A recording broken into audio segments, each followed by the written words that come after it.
Hey everyone, welcome to part 2 of The Age of Reagan. Our questions to think about: how did Mikhail Gorbachev's leadership change the nature of the Cold War, and how did the Cold War end? President Reagan is often given credit for ending the Cold War, but this is problematic on a number of levels.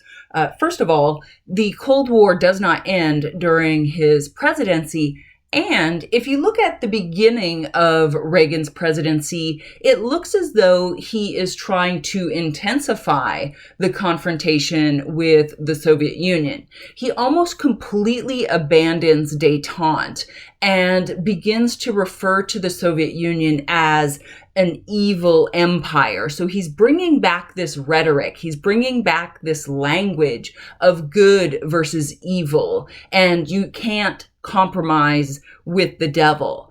And so he is trying to justify this massive military spending. I mean, when you take a look at the chart, the United States is spending almost as much money as we did at the height of the Vietnam War. And we're actually not in a major military conflict at this time. But by projecting this idea that the Soviet Union wants world domination, that the devil wants to control the planet, he's justifying this massive amount of spending. Going along with this, something comes about in the 1980s where people start to refer to mutually assured destruction as a strategy in the Cold War. This idea that the United States and the Soviet Union have built up so many nuclear weapons that it makes the likelihood of nuclear war go down. It's kind of counterintuitive, but this idea that if the Soviet Union launches a single nuclear weapon at the United States, we are going to retaliate with every single thing we've got in our arsenal. And then as those are making their way towards the Soviet Union, they would launch every single nuclear weapon that they've got. So we would basically explode the planet. And so what that does is it makes people very hesitant about pushing that button for the first time. But it's frightening when you consider how much we are surrounded by nuclear weapons. And when we think about military spending, by 1985, the defense budget for the United States was $300 billion. And over Reagan's 2 terms, he allocated $2 trillion on defense.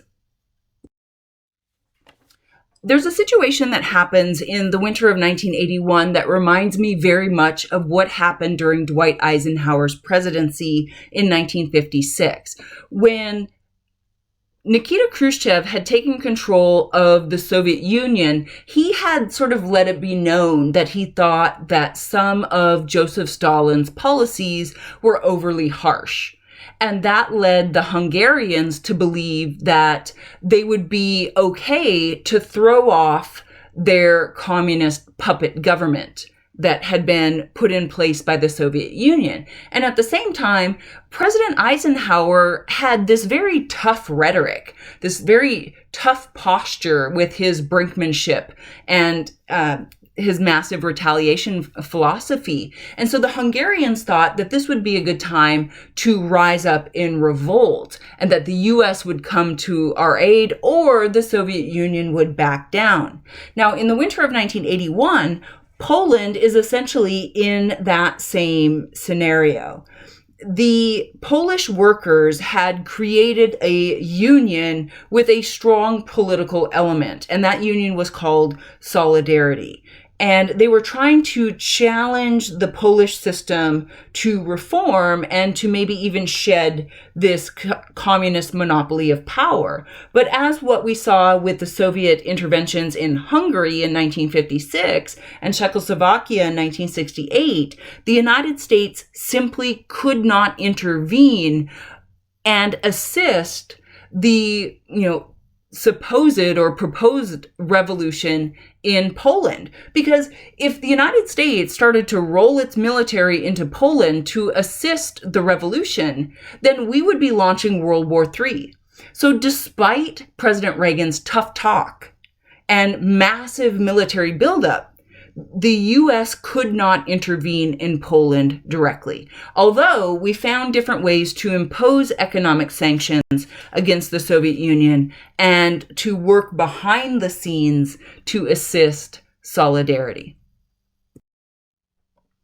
Elected as an anti-communist hardliner, President Reagan softened during his second term to become an advocate of cooperation with Moscow. And part of the reason this happens is because Mikhail Gorbachev becomes the leader of the Soviet Union in 1985. With the illness and death of Leonid Brezhnev in 1982, we have a rapid succession of two aged successors, Yuri Andropov and Konstantin Chernenko, which finally leads to the selection of a much younger Mikhail Gorbachev to lead the Soviet Union. Mikhail Gorbachev recognized that the Soviet economy was struggling.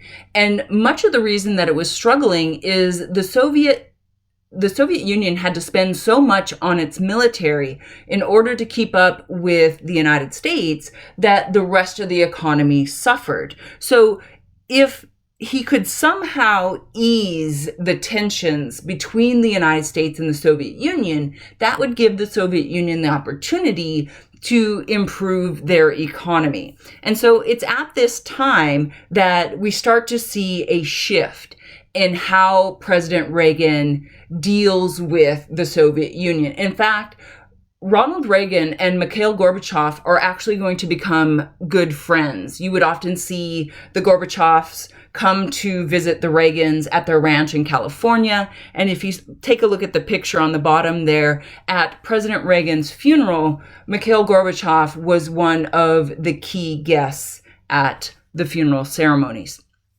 But it's during Gorbachev's time leading the Soviet Union that Americans became introduced to two Russian words, perestroika and glasnost. So perestroika involves a restructuring of the Soviet economy to allow a more capitalist element into this command economy.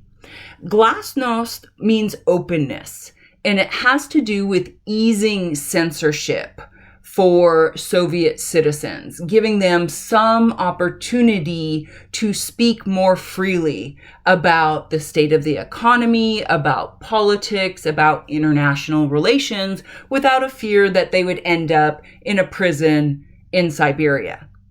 The other thing that's going to happen is that Gorbachev is going to remove Soviet troops from Afghanistan. They had been there for about 8 years, and it's sometimes referred to as the Soviets' Vietnam. They had gotten stuck in this conflict. They didn't have an exit strategy, and it bogged down and drained resources. So by removing Soviet troops from Afghanistan, he's looking for ways to improve international relations and to improve the economy. Taking a look at the 1988 presidential election, Ronald Reagan is not eligible to run again. So his vice president, George Herbert Walker Bush, is elected essentially on Reagan's coattails. Reagan had been a transformational president.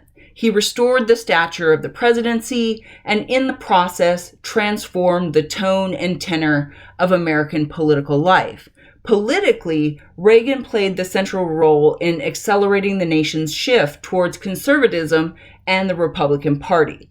Vice President George Herbert Walker Bush is going to take advantage of that groundwork. Now, George Herbert Walker Bush is probably one of the best qualified individuals since, John Quincy Adams to be the president. He had served as a congressman from Texas, a special envoy to China, the U.S. ambassador to the UN, and the head of the CIA.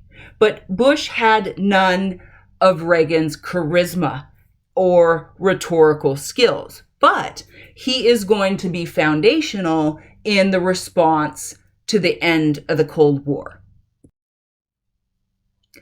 When we take a look at the situation in Eastern Europe, The nations of Eastern Europe, we've mentioned before, have these communist governments that are essentially propped up by the Soviet Union. And we've been operating under this so-called Brezhnev doctrine, although the concept is much earlier. We could go all the way back to, say, 1956 in Hungary, or 1968 in Czechoslovakia, or even 1981 in Poland. But this idea that the Soviet Union could interfere in the internal affairs of communist nations. So if something happens in, say, Romania, then the Soviet Union could send in troops to settle that situation.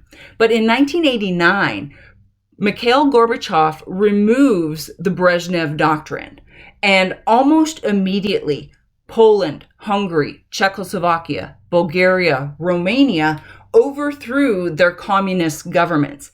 And much of this political shift was nearly bloodless, with the exception of Romania, where the communist dictator tried to hold on to power and led to a incredibly bloody but brief revolution. And then on November 9th, 1989, the German people took it upon themselves to tear down the Berlin Wall that had been erected in 1961. And then in October of 1990, West Germany and East Germany were officially reunited. Spilling over from the revolutions in Eastern Europe, the Soviet republics began to seek autonomy, if not independence, from Russia. On August 18, 1991, hardline communists tried to seize power from Mikhail Gorbachev. They accosted him at his vacation retreat in the Crimea and demanded that he sign a decree proclaiming a state of emergency and transferring his powers to them. Gorbachev basically told them to go to hell, and then he was placed under house arrest. But the president of the Russian Republic was Boris Yeltsin, and he rallies the Red Army to Gorbachev's defense. And so this coup d'etat, this attempted power seize, fails. But things did not go back to the way they were. Gorbachev reclaimed the title of President of the Soviet Union, but the Union itself soon dissolved as most of the 15 republics proclaimed their independence, with Latvia, Lithuania, and Estonia regaining the status of independent nations in early December 1991. And so officially, on my birthday of my junior year of high school, December 26, 1991, the Soviet Union ceased to exist. So coming back to our questions to think about, how did Mikhail Gorbachev's leadership change the nature of the Cold War? He brings us back to a place of détente, that we're easing the tensions between the United States and the Soviet Union once again. And Mikhail Gorbachev is unwilling to defend Soviet imperialism. So removing troops from Afghanistan, but also removing the Brezhnev doctrine. And this leads to the breaking away from the Soviet bloc of the Eastern European nations. And it's ultimately going to lead to the breaking away of Estonia, Latvia, and Lithuania, and the eventual collapse of the Soviet Union itself. How did the Cold War end? Just as I mentioned, Mikhail Gorbachev's refusal to continue the practice of Soviet imperialism leads to the breaking away of these satellite nations and then the Soviet republics themselves. I've ended this class very abruptly at 1991. I mean, we're coming into a new year in 1992, and the world is a much different place. But unfortunately, the semester's over, and I don't have time to tell you what happens next.